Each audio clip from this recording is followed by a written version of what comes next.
Sumsel 24 jam, hari ini Kota Palembang menjadi salah satu kota di Indonesia yang menerima bantuan dari kementerian melalui proyek kerjasama pemerintah dengan badan usaha atau KPBU. Bantuan itu berupa peningkatan status jalan, mulai dari Terminal Karyajaya via Keramasan sampai ke Terminal Alang-Alang Lebar, kemudian ke Simpang Bandara SMB 2. Kepada palfres.com, Wali Kota Palembang Haji Harnojoyo mengaku bersyukur Palembang menjadi salah satu kota yang menerima bantuan kementerian melalui proyek KPBU. Salah satunya untuk peningkatan status jalan mulai dari Terminal Karyajaya via Keramasan sampai ke Terminal Alang-Alang Lebar, kemudian ke Simpang Bandara SMB 2. Peningkatan status jalan di kawasan itu diakui Harno karena merupakan pintu masuk tol sehingga menjadi muka kota metropolitan. Menurut Harno, saat ini jalan tersebut masih dalam proses pengerjaan yang ditarget selesai pada 2023 mendatang. Harno berharap masyarakat bersabar dengan ketidaknyamanan selama pengerjaan, karena ini dilakukan demi jalan yang bagus dan berkualitas. Selain peningkatan jalan, lanjut Harno lengkap dengan penambahan bahu jalan 2 meter dan pembuatan drainase. Untuk itu, ia juga mengimbau agar bangunan liar yang di bahu jalan dapat dibongkar sendiri. Wali Kota 2 periode ini menambahkan kawasan Jalan Yusuf Singa Dekane sudah sangat maju. Ini dibuktikan dengan pembangunan kampus Polsri, kemudian akan ada perkantoran dan pemukiman mewah seperti Citraland.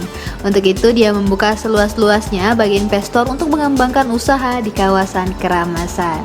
Terkait dengan jalan dari Terminal Karyajaya sampai ke Terminal Alang Lebar, kemudian ke Simpang Bandara.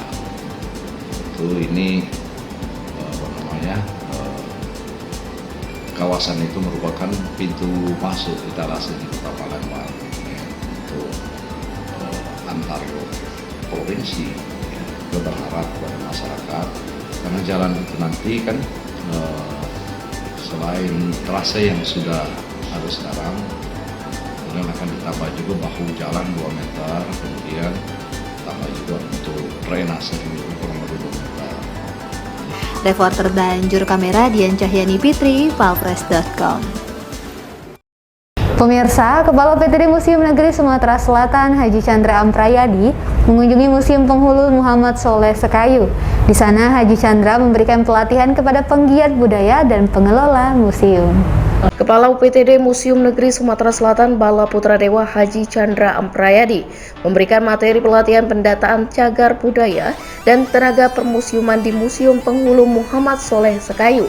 Pemberian materi ini, sambung Haji Chandra, disampaikan untuk memberikan sosialisasi kepada penggiat budaya dan pengelola museum di Musi Banyuasin. Haji Chandra menjelaskan penataan dan pengadaan benda koleksi menjadi bagian yang penting. Benda bersejarah tersebut juga harus dikonservasi dan pelihara agar bisa dipahami pengunjung museum terkait dengan sejarah dari benda tersebut. Masih kata Haji Chandra Amprayadi, Musi Banyuasin diyakini banyak memiliki benda bersejarah, hanya saja saat ini masih berada di tangan masyarakat. Oleh sebab itulah, Dinas Pendidikan dan Kebudayaan harus ikut berperan agar masyarakat memahami akan pentingnya benda bersejarah dan menyerahkan kepada museum untuk dirawat dan dijaga. Musi Banyuasin ini baru berdirinya Museum Penghulu Muhammad Soleh, yang mana koleksi-koleksinya masih sangat minim, sehingga peran museum sebagai pembinaan Museum Negeri Sumatera sebagai pembinaan kepada museum-museum yang di daerah, bagaimana cara penataan museum, bagaimana pengadaan koleksi, bagaimana edukasi dan konservasi atau pemeliharaan terhadap barang-barang peninggalan sejarah ini.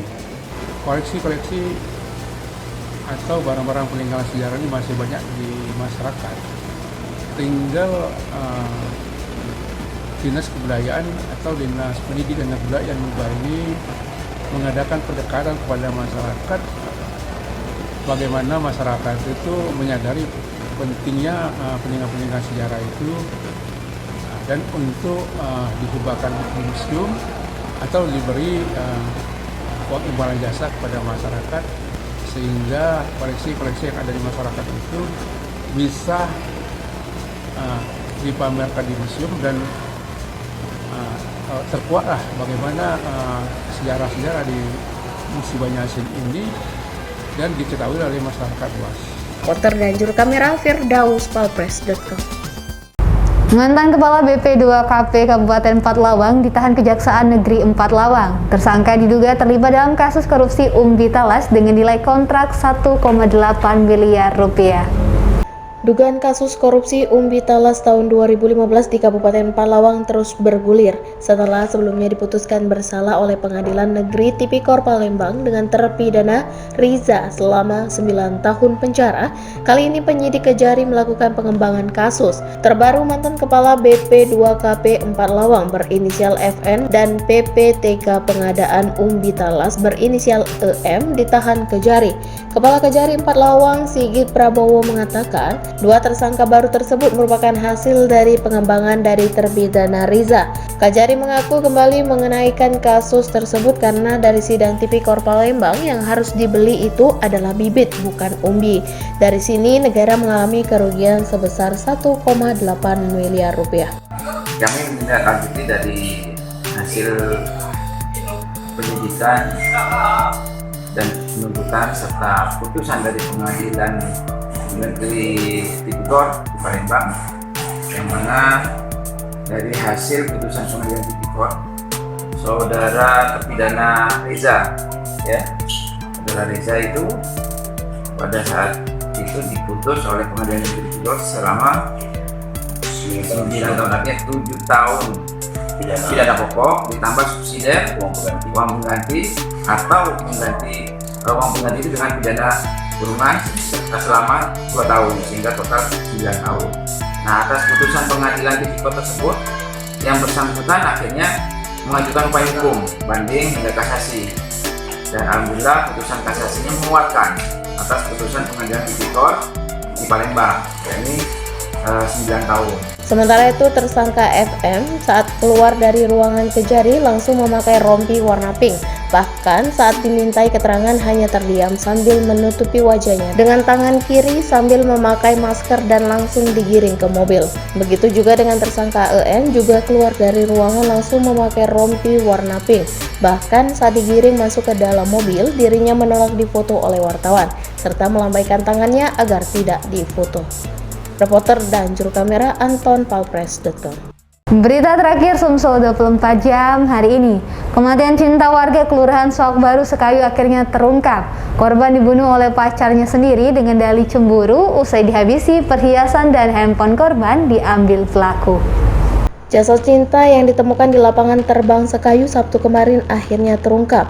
Gadis berusia 26 tahun ini merupakan korban pembunuhan dari pacarnya sendiri berinisial HE. Pelaku sendiri sekarang sudah diamankan Polres Musi Banyuasin. Dari pengakuan duda beranak 2 ini mengaku sudah membunuh pacarnya sendiri lantaran cemburu.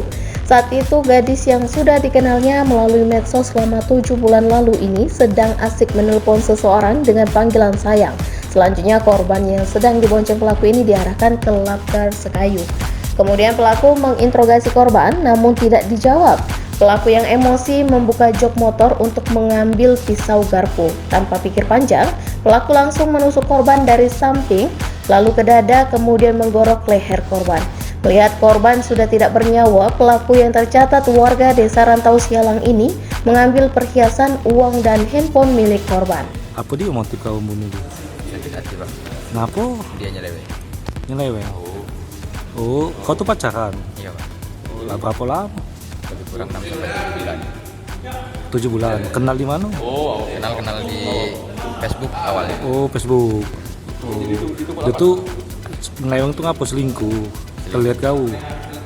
Dia teleponan dengan cowok. Oh. Panggil sayang-sayang. Oh, sayang. Tidak kau tanya lagi siapa dia tuh? Nama si Sepan. Pengakuan dia apa? Tidak kasih penjelasan dari dia. Nah, kau emosi? Hilap. Wilap, ya emosi kau tuh. Kau apa ke dia tuh? Aku tusuk Tusuk dari belakang. dari samping yang pertama. Memang kau bawa pisau nian? Iya, Bang. Sementara itu, Wakapolsek Muba Kompol Satria Dwi Dharma didampingi Kasat Reskrim AKP Dwi Rio Andrian mengatakan, penangkapan tersangka setelah mendapat laporan dan melakukan olah tempat kejadian perkara. Dari sini anggota berhasil menangkap pelaku. Tersangka di rumah rencananya mau makan malam Oh sorry, makan pagi. Oh maaf, manusia tidak luput dari kegelapan. Jadi mau dijemput makan pagi, sarapan pagi. Terus kemudian sampai di Lafter ada telepon dari cowok lain. Dan mungkin ini si tersangka ini cinta mati, jadi cemburu. Kemudian si korban ini ditusuk perutnya, yang kedua ditusuk dadanya.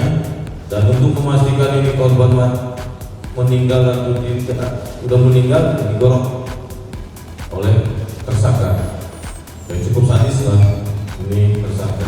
Reporter dan juru kamera Firdaus Polres.com. Demikianlah berita Sumsel 24 jam hari ini. Jangan lupa untuk mendukung program kami lainnya di YouTube channel Polres Official seperti podcast Cukup Pedas, Budak Lorong, Basing, Ternyata Bukan Mistis, Sidak, dan Ruang Cerita bersama Kakak Juli. Saya Dasa Sution, sampai jumpa.